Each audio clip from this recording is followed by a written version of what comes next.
Bro Kabaddi season 11 Pro Kabaddi season 11க்கான official starting date venue list எல்லாம் நம்மளுடைய ப்ரோ கபடி ரீசெண்டாக ரிலீஸ் பண்ணியிருந்தாங்க. இப்போ அதுக்குள்ளே நம்ம வீடியோவாக போட்டிருந்தோம். இன்னும் ஷெட்யூல் லிஸ்ட் மட்டும் நம்மளுடைய ப்ரோ கபடி உள்ள அடியும் விட்டுருந்தாங்கன்னா நம்மளும் வீடியோவாக க்ரியேட் பண்ணி போட்டுடலாம். அது மாதிரி ப்ரோ கபடி ஸ்டார்ட் ஆகிறதுக்கு 38 நாளோ 39 நாளோ தான் இருக்குது. அதுக்கிடையில் நம்ம ப்ரோ கபடியை பார்த்தீங்கன்னா ஃபுல் அண்ட் ஃபுல் வீடியோஸ் தான் நம்ம போட போகிறோம். நம்ம இந்த வீடியோவில் என்ன பார்க்க போகிறோம்னு பார்த்தீங்கன்னா, ப்ரோ கபடியில் விளையாடுற 12 டீமில் ஒரு 6 டீம் கண்டிப்பாக பிளேயர் ஆஃப்ன்றது போய் தான் ஆகணும். இந்த பிளேயர் ஆஃபுக்கு போகிற 6 டீம் யார் யாருன்றதை தான் நம்ம இந்த வீடியோவில் பார்க்க போகிறோம். வீடியோக்குள்ளே போகிறதுக்கு முன்னாடி ஒரு குட்டி டிஸ்க்ளைமரு. இது முழுக்க முழுக்க என்னுடைய ப்ரெடிக்ஷனாக தான் இருக்க போகுது. லாஸ்ட் சீசன் விளையாண்ட பிளேயருடைய பர்ஃபார்மன்ஸையும் அந்த டீமுக்கான ஸ்குவாடையும் வச்சு தான் நம்ம இந்த பிளேயர் ஆஃப் ப்ரெடிக்ஷன் பண்ண போகிறோம். என்னுடைய ப்ரெடிக்ஷனில் ஏதாவது மிஸ்டேக் இருந்தால் நீங்கள் கீழே மறக்காமல் அதை பற்றி கமெண்ட் பண்ணலாம். இல்லை இந்த டீம் இப்படி வந்திருக்கலாம், இந்த டீம் வந்திருக்கலான்ற மாதிரி நீங்கள் அதை கமெண்ட் பண்ணி சொல்லலாம். அப்போ தான் நீங்கள் என்ன சொல்லுவீங்கன்னு எனக்கு தெரியும். இல்லை நிறைய பேருக்கு வேறு வேறு ஒப்பீனியன் இருக்கனாலும் உங்களோட ஒப்பீனியனையும் கீழே மறக்காமல் கமெண்ட் பண்ணுங்கள். எனக்கு ரொம்ப ஹெல்ப்ஃபுல்லாக இருக்கும். அதுக்கு முன்னாடி நம்ம சேனலை சப்ஸ்கிரைப் பண்ணாலும் சப்ஸ்கிரைப் பண்ணிட்டுருங்க, லைக் பண்ணாலும் லைக் பண்ணி விட்டுருங்க. நீங்கள் பண்ணுற ஒவ்வொரு சப்ஸ்கிரைபும் ஒவ்வொரு மோட்டிவேஷனாக தான் எனக்கு இருக்க போகுது. சரி வாங்க வீடியோக்குள்ளே போகலாம். சரி ஓகே. நம்ம ப்ரோ கபடி விளையாடுற 12 டீமில் எப்படியா இருந்தாலும் ஒரு 6 டீம் தான் பிளே ஆஃப்ன்றது போவாங்க. இதில் 6வது இடத்துல இருக்க பொழுது பார்த்தீங்கன்னா நம்மளுடைய யூபிஎஸ் தான் இருக்க போகிறாங்க.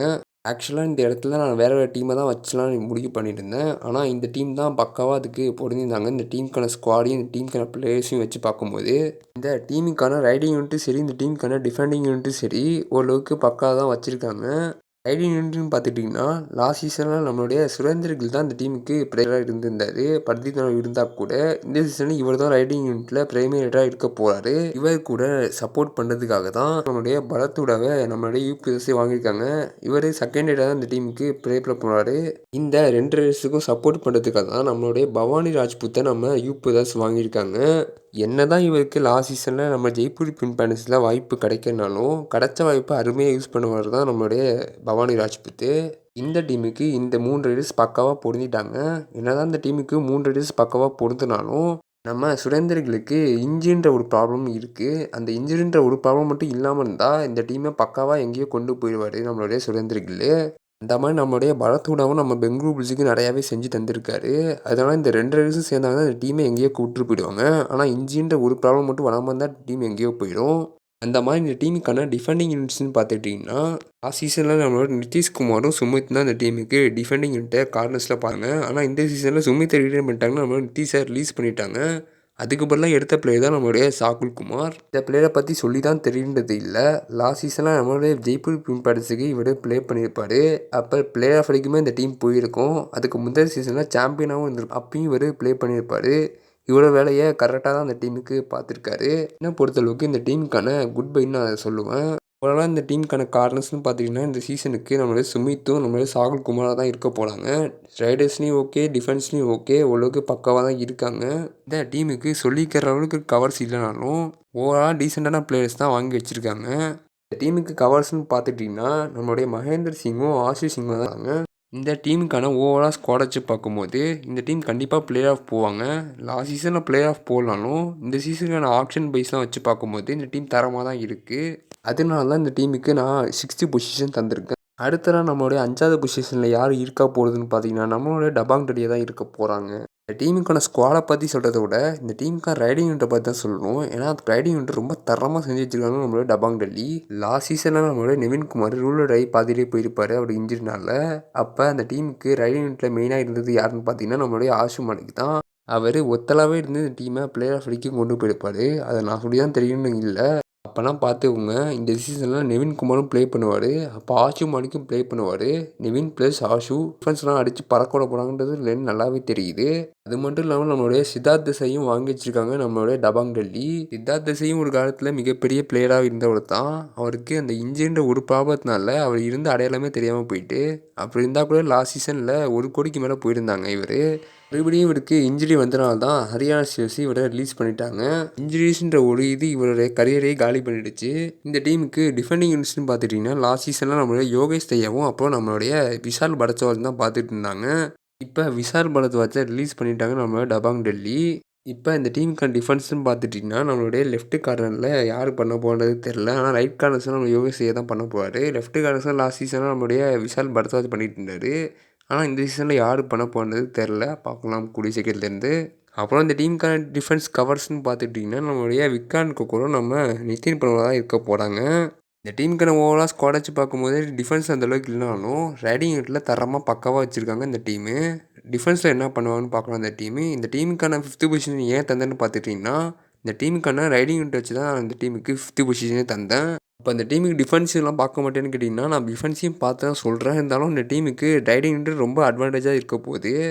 கண்டிப்பாக இந்த ரைடிங் யூனிட் வச்சு கண்டிப்பாக ஃபைனலுக்கு போகிறதுக்கு நிறையவே வாய்ப்பு இருக்குது, இன்ஜுரி மட்டும் வராமல் இருந்தால். அடுத்ததாக 4th பொசிஷனில் யார் இருக்க போகிறான்னு பார்த்தீங்கன்னா நம்மளுடைய தமிழ் தலைவாசம் தான் இருக்க போகிறாங்க. இந்த டீமுக்கான ஸ்குவாடும் சரி, இந்த டீமுக்கான ஆக்ஷனும் சரி, ரொம்பவே இந்த சீசனுக்கு தரமாக தான் செஞ்சுருக்காங்கன்னு சொல்லணும். இந்த டீமுக்கு லாஸ்ட் சீசன் விளையாண்ட கோடை அப்படியே மெயின்டைன் பண்ணுறாங்க. அதுவே இந்த டீமுக்கு ஒரு ப்ளஸ்ஸாக இருக்குன்னு நான் சொல்லுவேன். டீம் ஆக்ஷனில் ஒரு வேலையை பண்ணியிருந்தாங்க. D1 ஆக்ஷனில் நம்மளுடைய சச்சின் தெண்டுல்கர் 2 கோடியே 15 லட்சத்துக்கு வாங்கியிருந்தாங்க. இந்த டீமுக்கு மெயினடாக இருக்க போகிறது நம்மளுடைய சச்சின் தெண்டுல்கர் தான் இருக்க போகிறாரு. அதனால் இந்த டீமுக்கான ரைடிங் பார்த்துட்டிங்கன்னா நம்மளுடைய நிரந்தர் கண்டலாவும் சச்சின் தெண்டுல்கர் தான் இருக்க போகிறாங்க. ஒரு தாசி தான் இருக்க போது நம்மளுடைய ஹிமான்சு சிங் இல்லைனா விஷால் ஜெகலா தான் இருக்க போகிறாங்க. இந்த டீமுக்கு டிஃபென்ஸுன்னு பார்த்துட்டிங்கன்னா நம்மளுடைய சாகர் ராத்தி சாகர்குள்ளி தான் இருக்க போகிறாங்க. அந்த மாதிரி கவர்ஸ்ன்னு பார்த்தீங்கன்னா நம்மளுடைய அபிஷேக் சிங் மோஹித் தான் இதே கோடு தான் மெயின்டைன் பண்ண போகிறாங்க. அதனால தான் இந்த டீமுக்கு நான் ப்ளஸ்ன்னு சொல்கிறேன். என்னதான் இந்த டீமுக்கு கவர்ஸ் மொக்கையாக இருந்தாலும் கடைசி 2 சீசனாக இவங்களுடைய கவர்ஸு ஓரளவுக்கு நல்லா தான் பண்ணியிருப்பாங்க. அந்த மாதிரி தப்பும் அதிகமாக பண்ணியிருப்பாங்க. ஆனால் இந்த சீசனில் 2 சீசனாக விளாண்டதால அவங்களுக்கு வார்னிங்கிறது அதிகமாக இருந்திருக்கும். அதனால் இந்த சீசனில் அவங்களுடைய ப்ரைமேஷனை காட்ட அதிகபட்சமாக வாய்ப்பு இருக்குது. இந்த டீமுக்கு ஸ்டார்டிங் 7ன்றது அருமையாக அமைஞ்சிடுச்சு. ஆனால் இந்த டீமுக்கு மைனஸ் என்னவாக இருக்க போகுதுன்னு பார்த்தீங்கன்னா பேக்கப் பிளேயர்ஸ். ஏன்னா பேக்கப் பிளேயர்ஸ்ன்ட்டு நம்ம டீம்கிட்ட அந்தளவுக்கு அதிகமாக இல்லை. தேவைப்படுற சுச்சுவேஷனாக நம்மளுடைய சப்ஸ்டியூட்டாக யூஸ் பண்ணுறதுக்கு அந்தளவுக்கு பிளேயர்ஸ் இல்லைன்னு நான் சொல்கிறேன். ஆனால் இந்த டீமுக்கு ஸ்டார்டிங் 7ன்றது அருமையாக பக்காவாக அமைஞ்சிடுச்சு. அதனால தான் இந்த டீமுக்கு நான் 4th பொசிஷன்றது தந்திருக்கேன். மெயினாக எதுக்குன்னு பார்த்தீங்கன்னா இந்த டீமுக்கான கோடு தான். பழைய கோடை அப்படியே உடைக்காமல் மெயின்டைன் பண்ணுறாங்களே அதுக்காக தான் இந்த டீமுக்கு நான் 4th பொசிஷனு. ஏன்னா எல்லா டீமும் எடுத்துக்கிட்டிங்கன்னா நம்ம யூபிஎஸ்ன்னு எடுத்துக்கிட்டிங்கன்னா கார்னர்ஸை சேஞ்ச் பண்ணியிருப்பாங்க. அந்த மாதிரி நம்மளுடைய நம்ம டபாங்கலில் கூட ஓரளவுக்கு கார்னர்ஸ்லாம் சேஞ்ச் பண்ணியிருப்பாங்க. ஆனால் நம்ம டீம் அப்படியே கோடை மெயின்டைன் பண்ணி வச்சுருக்காங்க. நம்ம சேஞ்ச் பண்ணுறது என்னென்னு பார்த்தீங்கன்னா நம்ம அஜிங்கே பவரை கொடுத்துட்டு நம்ம சச்சின் தெண்டுல்கர் வாங்கியிருக்கோம். அந்த மாதிரி டிஃபென்ஸ்லாம் அந்தளவுக்கு கையே வைக்கல. அதனால தான் நான் அது ப்ளஸ்ன்னு சொல்லி இதுக்கு 4th பிளேஸ் நான் தரேன். அடுத்தது நம்மளோட 3rd பிளேஸில் யார் இருக்க போகிறான்னு பார்த்தீங்கன்னா நம்மளோட ஜெய்ப்பூர் பிங்க் பேட்டர்ஸாக தான் இருக்க போகிறாங்க. டீமுக்கான ஸ்குவாட்னு பார்த்துட்டிங்கன்னா லாஸ்ட் சீசனில் இருந்த ஸ்டார்டிங் 7 இந்த டீம் இந்த சீசனில் மெயின்டைன் பண்ணலை. பாதி பிளேயர்ஸை கழட்டி விட்டாங்க. ஆனால் அதுக்கு பதிலாக இந்த டீம் இந்த சீசனுக்கான ஆக்ஷனில் தரமான பிளேயர்ஸை வாங்கியிருந்தாங்கன்னு சொல்லி ஆகணும். டீமுக்கான ஓவரால் ஸ்குவாட்னு பார்த்துட்டிங்கன்னா ரைடிங்கில் நம்மளுடைய அர்ஜுன் தேசாவோட வச்சுருந்தாங்க, ரீட்டைன் வச்சுருந்தாங்க, அது ஓகே. இந்த டீமுக்கான செகண்ட் டேர்சி ரேஸ்ன்னு பார்த்துக்கிட்டிங்கன்னா நம்ம விகாஸ் கண்டலாவையும் ஸ்ரீகாந்த் யாதவையும் தான் வாங்கி வச்சிருக்காங்கன்னு சொல்லி ஆகணும். அது கூட நம்மளுடைய நீரஜ் நரவாலையும் வாங்கி வச்சுருக்காங்க. விகாஸ் கண்டலாவை பற்றி நான் சொல்லி தான் தெரியணும் அவசியம் இல்லை. அவரும் ஒரு டீமுக்கு ஒரு காலத்தில் பிரைமரி ரேட்டாக வந்திருக்காரு, செகண்ட் ரேட்டாகவும் வந்திருக்காரு. அந்த மாதிரி நம்ம ஸ்ரீகாந்த் யாதவும் யூபிஎஸ்க்கு நல்லாவே வேலை செஞ்சுருக்காரு. லாஸ்ட் சீசனில் பெங்காலிஸ் அந்த ஒரு சான்ஸ் கிடைக்கிறனால யூபிஎஸ்ல தரமான பண்ணியிருக்காருன்னு தான் சொல்லி ஆகணும். அந்த மாதிரி இந்த டீமுக்கான டிஃபென்ஸ்னு பார்த்துட்டிங்கன்னா லாஸ்ட் சீசனில் நம்மளுடைய அங்குஷ் ராத்தியும் அப்புறம் நம்மளுடைய சாகுல் குமார் தான் இருந்தாங்க. இப்போ அந்த டீமில் சாகுல் குமார் ரிலீஸ் பண்ணிவிட்டு அதுக்கப்புறம் தான் நம்மளுடைய லக்கி சர்மாவை அந்த பிளேஸில் ப்ளே பண்ண போகிறாங்க. ஏன்னா லாஸ்ட் சீசனில் லக்கி சர்மா அப்பப்போ வந்து போயிருப்பார். அதனால அங்குஷ் ராத்தை ரிட்டர்ன் பண்ணால் அங்குஷ் ராத்தி அந்த பிளேஸ்லேயே தான் ப்ளே பண்ண போகிறாரு. இந்த டீமுக்கான டிஃபென்ஸ்க்கான கவர்ஸ்னு பார்த்துக்கிட்டிங்கன்னா லாஸ்ட் சீசனில் நம்ம ரேசா மிர்பேகேடியும் அப்புறம் நம்ம குமார் தான் பார்த்துருப்பாங்க. இந்த சீசனில் ரேசா மிர்பேடி ரிட்டர்ன் பண்ணியிருக்காங்க. அதனால் அவர் ப்ளே பண்ண போகிறாரு. ஆனால் சுனில் குமார் ரிலீஸ் பண்ணிவிட்டு நம்மளுடைய சுர்ஜித் சிங்கை வாங்கி போட்டிருக்காங்க. அதனால் இந்த சீசனுக்கு சுர்ஜித் சிங் தான் அந்த பிளேஸுக்கு ப்ளே பண்ண போகிறாரு. ஓவரால் இந்த டீமுக்கான ஸ்குவாட் வச்சு பார்க்கும்போது குட் பை தான் சொல்லி ஆகணும். ஸ்டார்டிங் 7 தருக்கு பேக்கப் பிளேஸும் தரமாக தான் இருக்காங்க இந்த டீமுக்கு. இந்த டீமுக்கு நான் ஏன் 3rd பொசிஷன் கொடுத்துருக்குன்னு பார்த்துட்டிங்கன்னா லாஸ்ட் சீசனில் ரைடிங் யூனிட்டை கம்பேர் பண்ணும்போது இந்த சீசனுக்கான ரைடிங் யூனிட்டு ரொம்பவே ஸ்ட்ராங்காக இருக்குன்னு தான் சொல்லி ஆகணும். அந்த மாதிரி டிஃபென்ஸ்னு பார்த்துட்டிங்கன்னா ஓரளவு பக்காவாக தான் இருக்குது. ஆனால் ஒரே மைனஸ்ன்னு பார்த்துட்டிங்கன்னா அந்த டீமுக்கு சுனில்குமார் இல்லை. அதுதான் என்னை பொறுத்தளவுக்கு இந்த டீமுக்கு மைனஸ்ன்னு தான் சொல்லி ஆகணும். அவர் இருந்திருந்தாலும் இந்த டீமுக்கு கேப்டன்சியும் ப்ளஸ்ஸு நல்லாவே வழி நடத்திருப்பார்.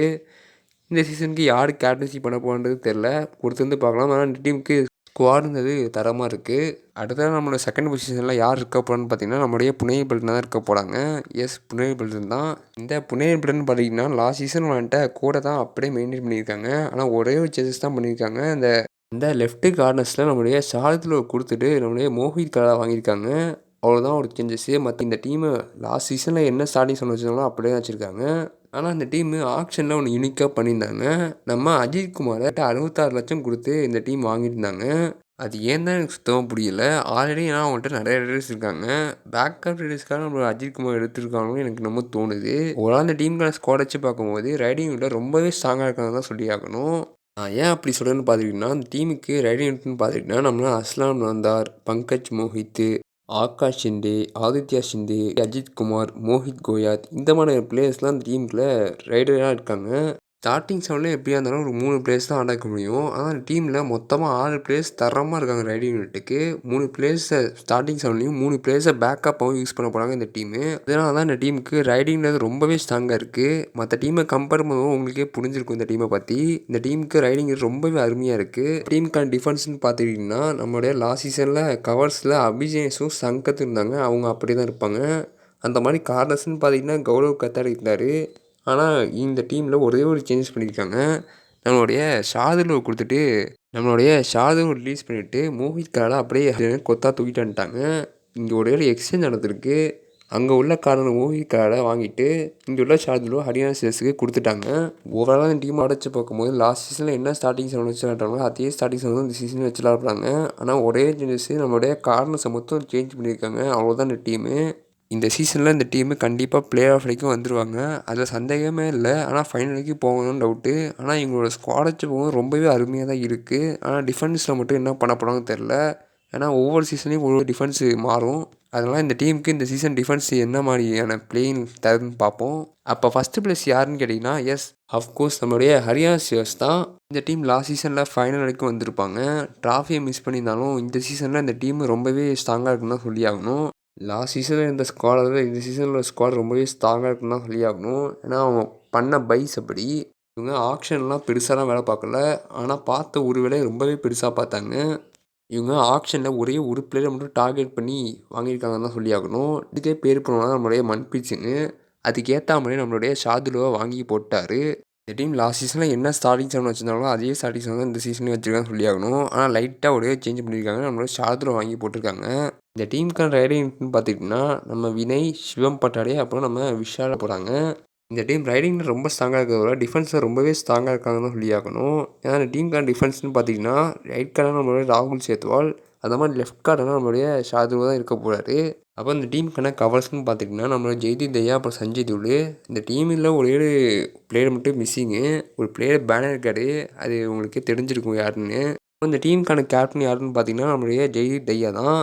டீமில் ஜெய்தீப் தயா தான் இருக்க போகிறதுல ஒரு மாற்று கருத்தே இல்லைன்னு தான் சொல்லி ஆகணும். இப்போ இருந்தாலும் டீமுக்கு இவர் தான் கேப்டனாக இருப்பார். நிறைய பேர் ஷார்ட்டில் இருப்பான்னு சொல்கிறீங்க. அவரை அதிக தொகைக்கு வாங்கி கொடுத்தனால அவர் கேப்டனாக போடணும்னு எந்த வித அவசியமும் இல்லை. அதனால் இந்த டீமுக்கு ஜெய்தீப் தயா தான் கேப்டனாக இருக்க போன்றதில் எந்த வித மாற்று கருத்தும் இல்லை. இதெல்லாம் நிறையா பேர் கேட்பீங்க, எங்கே பெங்களூரு புல்ஸு, பட்னா பைரேட்ஸ் டீம்லாம் எங்கே காணுன்ற மாதிரி கேட்பீங்க. அந்த டீமில் ஸ்குவாட்லாம் நல்லா தான் இருக்குது. இருந்தாலும் பிளேயர்ஸோட ஃபார்ம் ரொம்பவே டிப்பாக இருக்குன்னு சொல்லி ஆகணும். மோஸ்ட்லி நம்மளோட பெங்களூரு புல்ஸை அது கரெக்டாக பொருந்துன்னு நான் சொல்லுவேன். நம்மளுடைய பெங்களூரு புல்ஸ் டீமு ஆக்ஷனில் நிறையா வேலையை பார்த்துருப்பாங்க. ஆனால் அவங்களுக்கு ஏற்ற மாதிரி பிளேயர்ஸ் கிடைக்கவே இல்லை. அவங்களுக்கு கிடைச்சது என்னமோ நம்மளுடைய பர்தீப் நர்வாலும் அஜிங்கியா பவரும். இந்த 2 பிளேயர்ஸுக்கான லாஸ்ட் சீசன் ஃபார்ம் வச்சு பார்க்கும்போது ரொம்பவே டவுனில் இருக்குன்னு தான் சொல்லி ஆகணும். நம்ம பர்தீப் நர்வாலும் கொஞ்சம் டவுனாக தான் இருக்கார். நம்மளோட அஜிங்கியா பவரும் கொஞ்சம் டவுனாக தான் இருக்கார். அதனால தான் இந்த டீமுக்கு கொஞ்சம் மைனஸ்னு நான் சொல்லுவேன். அதனால தான் இந்த டீமை நான் பிளே ஆஃப் லிஸ்ட்டில் நான் சேர்க்கலை. அது ஒரு மெயின் ரீசனாக இருக்கும். அப்புறம் பட்னா பைரேட்ஸ் ஏன் சொல்கிறேன்னு கேட்பீங்க. நம்ம சுதாகருக்காகவே நிறைய பேர் கேட்பீங்க. அது நான் ஏன் அப்படி சொல்கிறேன்னு பார்த்துக்கிட்டிங்கன்னா, லாஸ்ட் சீசன் நம்மளோட சச்சினும் மஞ்சித்தும் நிட்டிப்பாங்க. ஆனால் இப்போ அந்த 2 பிளேயருமே இந்த டீமில் இல்லை. அதனால் இந்த டீமுக்கு ஒரு மைனஸ்னு சொல்லி ஆகணும். இப்போ ரெஸ்பான்சிபிலிட்டிஸ் ஃபுல்லாகவே எடுத்து விளையாட போகிறது நம்மளுடைய சுதாகரும் சந்தீப்பாக தான் இருக்க போகிறாங்க. இதனால் அவங்களுடைய ஃபார்ம் கூடவும் செய்யலாம், குறையவும் செய்யலாம்.